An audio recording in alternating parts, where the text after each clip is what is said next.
अस्सलाम वालेकुम दोस्तों, ये अली मदद। दोस्त कीअं आहियो? सभु ठीकु ठाक? दोस्तों अॼु 10 ॿारनि जो ॾींहुं आहे। मां ऐं मुंहिंजी उम्मे कलसूम हिन टाइम काफ़िला अचण लाइ बेताब हुयासीं। दोस्तों हिन टाइम सबील मौला हुसैन असांखे नसीब थी ऐं ॿिया दोस्त पीअनि पिया। दोस्तों हीअ मौला गाज़ी अब्बास जो परचम जेको सदाईं बुलंद ऐं सेजा तव्हां ॾिसी सघो था। दोस्तों हे खैरपुर नए गोड़ जूं सेजा आहिनि सॼियूं। दोस्तों हिन ॻाढ़े अलम खे जेको आहे न एमरजेंसी में लाथो वियो। बाक़ी हे नए गोड़ जा माशाल्लाह अलम पाक काफ़िलो जेको मतिलबु डिसिप्लिन सां मतिलबु रवां दवाएं पंहिंजे रूट ते।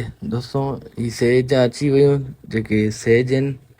दोस्तों हिन टाइम असां पुॼी चुका आहियूं छठी चौक खैरपुर ते, जिते साम्हूं मौला गाज़ी जा परचम ॾिसो था। हुनजे बैक साइड में जामिया मस्जिद जिते असां निमाज़ पढ़ंदा आहियूं ईद जी। ऐं ही ज़ुलजना साम्हूं वरी सबील अची वियो, छो त सबील इमाम हुसैन जो वरी शरफ़ हासिल कयोसीं, नसीब थियो असांखे। दोस्तों हिन टाइम असां पुॼी चुका आहियूं वॾे अलम पाक ते जेको ज़री जे नाले सां मशहूरु बि आहे।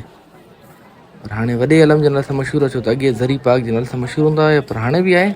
दोस्तों इन टाइम असां ज़री जे हिन टाइम ज़री पाक जे अंदरि असां दाख़िल थियण वारा आहियूं, जेके असां अंदरूनी मंदरु तव्हांखे ॾेखारियोसीं। दोस्तों हिन टाइम मां टियों चकर आयो आहियां हिते। पहिरियों चकर जॾहिं मां नंढो हुयुमि, वरी सैकेंड टाइम हुयुमि 3 साल पहिरियां, जॾहिं मुंहिंजा जेका बि सॼा दोस्त आयल हुया हिते रोड़ी मातम ते।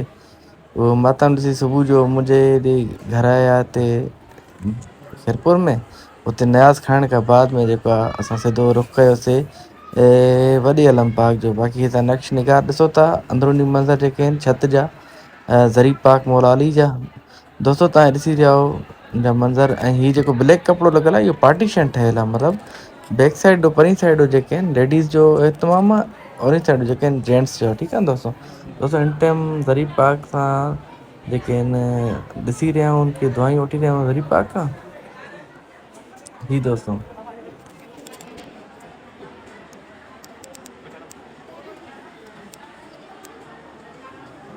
हिन टाइम असां ज़री पाक खां ॿाहिरि वञी रहिया आहियूं, छो त वरी वापसि काफ़िले ते वेंदासीं। छो त काफ़िले जो गुज़र हितां हिन तरफ़ सां हिन तरफ़ था थियो, त असां चयोसीं ताकी ज़री पाक जो दीदार बि कयूं वञूं। ऐं दीदार असांखे नसीब थियो। बूट पाता, बूट पाइण खां बाद में जेको आहे असां काफ़िले जी तरफ़ वञूं था।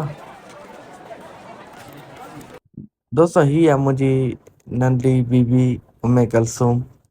दोस्तों तव्हांखे ही व्लॉग पसंदि अचे त लाइक कमेंट